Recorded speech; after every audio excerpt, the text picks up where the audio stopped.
नमस्कार दोस्तों। कल का एक ही मुद्दा सबसे ज्यादा चर्चा में है और मुद्दा ये है कि कांग्रेस के नेता और प्रतिपक्ष राहुल गांधी ने कल एक ऐसी कॉन्फ्रेंस की जिसकी वजह से पूरे देश में उसकी चर्चा हो रही है।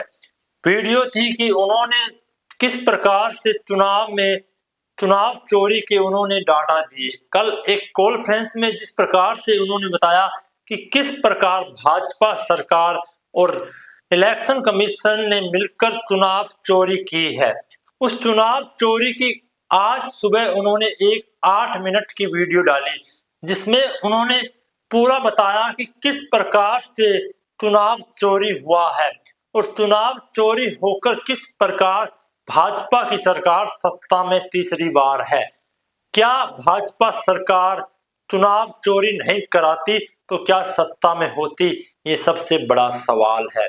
उन्होंने हर एक सवाल, हर एक पॉइंट को उन्होंने एक्सप्लेन किया है और विस्तार से बताने का काम किया है कि किस प्रकार भाजपा ने मिलकर चुनाव आयोग के साथ चुनाव चोरी करने का काम किया है।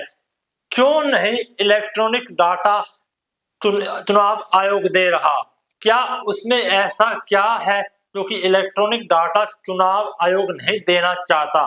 क्या उस चुनाव आयोग के इलेक्ट्रॉनिक डाटा से ये पता चल सकता है कि कितनी सीटों पे चुनाव चोरी की गई है, कितनी चुनाव के अंदर धांधली की गई है? ये एक 8 मिनट का राहुल गांधी का जो वीडियो है, इस वीडियो को देखने के बाद जो उन्होंने तथ्य के साथ सवालों के सारों के जवाब दिए हैं, उन्होंने तथ्य के साथ 8 मिनट की वीडियो में चुनाव चोरी के बारे में बताया है। इस वीडियो को एक बार देखें, फिर आगे मैं आपको बताऊंगा किस प्रकार राहुल गांधी ने जो आरोप लगाए हैं उनमें कितनी सच्चाई है, कितना झूठ है। नमस्कार, मैं राजनीतिक परिवार में पैदा हुआ। जब मैं छोटा सा था 1980 में प्रियंका और मैं घर में लेई बनाते थे, रात को निकलकर पोस्टर चिपकाते थे। चुनाव समझता हूं, 20 साल से मैं स्वयं चुनाव लड़ रहा हूं। पोलिंग कैसे होती है, पोलिंग बूथ कैसे मैनेज किया जाता है, वोटर लिस्ट, फॉर्म 17, ये सब मैं गहराई से समझता हूं। कुछ समय पहले हमें दाल में काला लगा। चुनाव के नतीजे आते थे, मूड एक तरीके का होता था, रिजल्ट दूसरे तरीके का। मुझे याद है उत्तराखंड में हम चुनाव हारे। बाद में मैंने कैंडिडेट से पूछा कि जहां रोड शो हुआ था वहां जाके देखिए हमें कितने वोट मिले। हजारों लोग आए थे, पोलिंग बूथ में किसी ने वोट नहीं किया। यह असंभव था, यह हो ही नहीं सकता। उसके बाद छत्तीसगढ़ और मध्य प्रदेश के रिजल्ट, हमें लगा कुछ ना कुछ गलत हो रहा है। 2018 में मध्य प्रदेश में चुनाव होता है, हम जीतते हैं, हमारी सरकार चोरी हुई थी। 2023 में चुनाव होता है, मैंने अपने आंखों से भारत जोड़ो यात्रा में देखा, भयंकर एंटी इनकम्बेंसी, और हमें 65 सीट मिलते हैं। इम्पॉसिबल, हो ही नहीं सकता। और फिर महाराष्ट्र में पहली बार हमें सबूत मिला। विधानसभा और लोकसभा के बीच में जादू से नए वोटर आते हैं और जहां भी इन नए वोटर्स ने वोट किया वहां वोट बीजेपी को गया।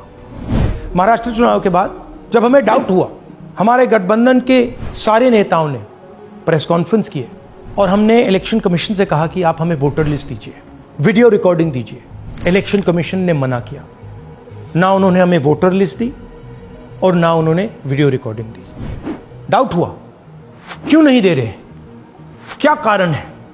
तो हमारे दिमाग में सवाल उठा, क्या इलेक्शन कमीशन बीजेपी की मदद कर रहा है? क्या इलेक्शन कमीशन ही इलेक्शन को चोरी करवा रहा है? इसके बाद हमने एक टीम सेटअप की और हमने उन्हें कहा कि आप जाइए, एक कंस्टिट्यूएंसी में जाके ढूंढिए, सच्चाई ढूंढिए, किस प्रकार से चीटिंग की जा रही है, किस प्रकार से यह काम किया जा रहा है और कौन कौन इस काम को कर रहे हैं। सबसे महत्वपूर्ण बात यह है कि इलेक्शन कमीशन डिजिटल डेटा नहीं देता है, फिजिकल डेटा देता है। मतलब लाखों कागज में वोटर लिस्ट दे देगा, मगर डिजिटल वोटर लिस्ट किसी को कभी नहीं देता है। क्यों नहीं देता? कारण क्या है? कारण है कि अगर डिजिटल डेटा मिल जाए तो इलेक्शन कमीशन की सच्चाई पूरे देश को पता लग जाए। हमने टीम को बताया, मैंडेट दी कि आप जाके चेक कीजिए, आप 5-7 सीटों पे पता लगाइए कि चीटिंग हुई और अगर हुई तो कैसे हुई।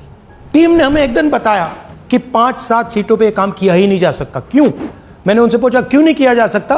उन्होंने मुझे ये कागज दिखाए। ये जो कागज हैं, ये एक लोकसभा के कागज नहीं है, ये एक विधानसभा के कागज है। और इन कागजों को हमने मैन्युअली सॉर्ट करना पड़ा और पूरा का पूरा काम जो हुआ है इसमें 6 महीने लगे हैं और एक असेंबली सीट में हम ये काम कर पाए हैं। क्यों?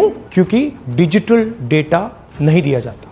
अगर इलेक्शन कमीशन ने हमें डिजिटल डेटा दिया होता तो हम ये कार्रवाई पूरे देश में, हर लोकसभा में, हर विधानसभा में 15 मिनट में करके दिखा देते। हमारे पास अनलिमिटेड रिसोर्सेज नहीं है, इसलिए हमने ये रिसर्च सिर्फ एक लोकसभा में, एक विधानसभा सीट में की। मगर मुझ में अब पूरा भरोसा है कि ऐसी 100 से ज्यादा सीटें हैं हिंदुस्तान में। जो यहां हुआ है उन सीटों में भी हुआ है। और याद रखिए, अगर बीजेपी को 10-15 सीटें कम आती तो आज नरेंद्र मोदी प्रधानमंत्री नहीं होते, इंडिया गठबंधन की सरकार होती। जांच ने 5 तरीके की चोरी पकड़ी है। डुप्लीकेट वोटर, जिसका मतलब एक वोटर के नाम वोटर लिस्ट में अनेक जगह आ रहे हैं। फेक एड्रेस, मतलब एड्रेस है ही नहीं या फिर house number 0। Bulk voter in single address, मतलब एक छोटे से घर में 40, 50, 60 लोग रह रहे हैं। इनवैलिड फोटोज, छोटी सी फोटो है या फिर फोटो ही नहीं है, और वो जो छोटी फोटो है वो दिखती भी नहीं है। कौन है, किसका चेहरा है, नहीं पता लग सकता। Misuse of form 6। Form 6 first time voters के लिए होती है, मतलब जिनकी एज 18-20 साल की हो। मगर वोटर लिस्ट में 90 साल के लोग फॉर्म 6 का प्रयोग कर रहे हैं। चुनाव में 6,50,000 वोटर थे, उसमें से 1 लाख चोरी के थे। अब मैं आपको 5 उदाहरण देता हूं। यह देखिए गुरकीरत सिंह डांग, इसका नाम 4 अलग अलग बूथों पे आता है। यह कैसे हुआ और क्यों हुआ? एक और उदाहरण, विशाल सिंह, वाराणसी में वोटर लिस्ट में नाम है और बेंगलोर में 2 बार वोटर लिस्ट में नाम आता है।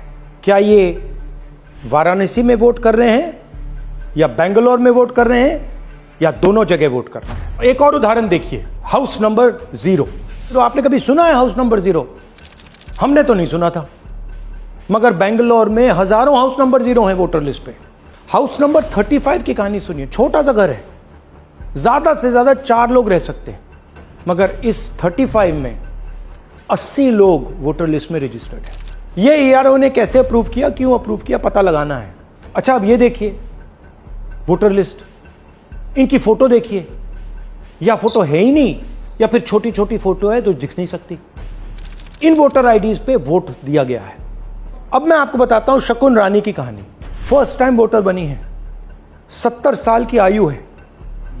एक बार फॉर्म 6 का प्रयोग किया और उसके कुछ ही महीने बाद दूसरी बार फॉर्म 6 का प्रयोग होता है। 2 बार इनका नाम वोटर लिस्ट में आता है और फर्स्ट टाइम वोटर की लिस्ट में आता है।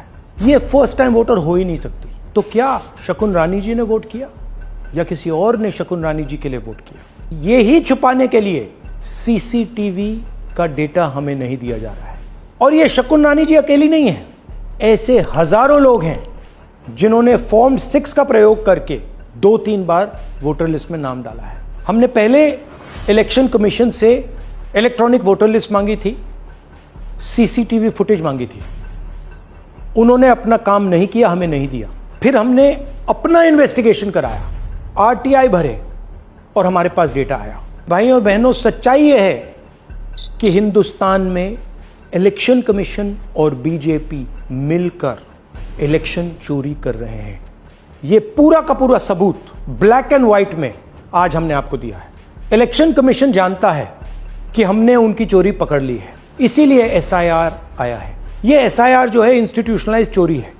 इलेक्शन कमीशन खुलकर बिना डरे बीजेपी के साथ मिलकर चोरी कर रहा है। और ये जो एसआईआर है, इसका लक्ष्य गरीबों का जो हक है, उनका वोट जो है, उनसे चोरी करने का है।